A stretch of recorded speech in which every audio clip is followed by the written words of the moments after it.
Look at the potted plant sitting in your house, or the grass growing in your yard.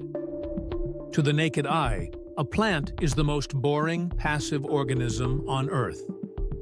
It just sits there, drinking water and bathing in the sun. But beneath that quiet, green exterior, a microscopic miracle is taking place. Your houseplants are secretly performing mathematical calculations so complex that they require the strangest, most mind-bending laws of the universe to function. Plants are not just biological organisms, they are quantum machines. To understand why, we have to look at the process of photosynthesis. A plant survives by absorbing particles of sunlight, photons, and converting them into chemical energy. When a photon of sunlight strikes a leaf, it hits a light-absorbing molecule called a chromophore. This collision knocks an electron loose, creating a packet of raw energy called an exciton. This exciton now has a critical mission. It must travel from the outer edge of the leaf deep into the core of the plant cell to a place called the reaction center. This is where the energy is actually turned into food. But there is a massive problem. The path to the reaction center is not a straight line. It is a chaotic, incredibly complex, microscopic maze of proteins.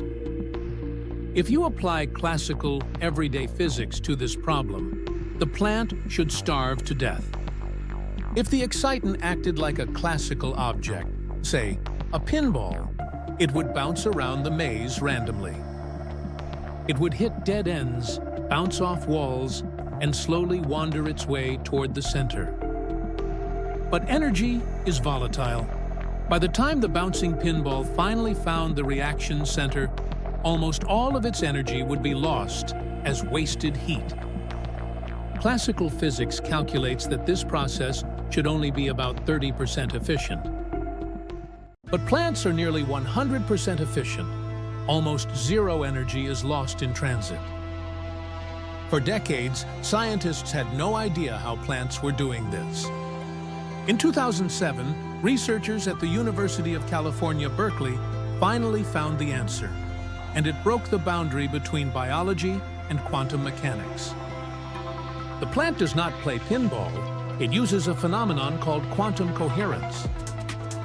When the exciton is created, it doesn't travel as a solid physical particle. Instead, it enters a state of quantum superposition. It acts as a probability wave.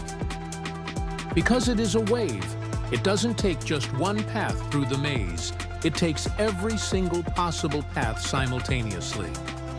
It splits itself across the multiverse of the leaf, exploring every dead end, every shortcut, and every winding corridor at the exact same instant.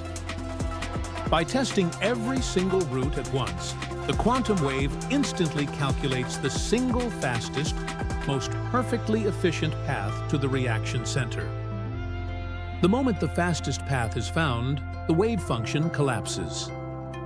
The energy stops being a wave, snaps back into a solid particle, and instantly teleports down the perfect route, arriving at the reaction center before any heat can be lost. This discovery was a massive shock to the scientific community. For a long time, physicists believed that delicate quantum effects like superposition could only survive in sterile, freezing, perfectly isolated laboratory vacuums. They believed that the messy, warm, wet environment of a living biological cell would destroy a quantum wave instantly. But life finds a way. Evolution has spent 2 billion years engineering an environment inside the leaf that actually protects and sustains the quantum state just long enough to perform the calculation. It completely rewrites our understanding of life on Earth.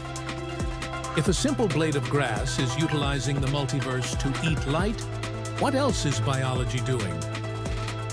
We already have evidence that birds use quantum entanglement in their eyes to see the magnetic field of the Earth, to navigate during migration.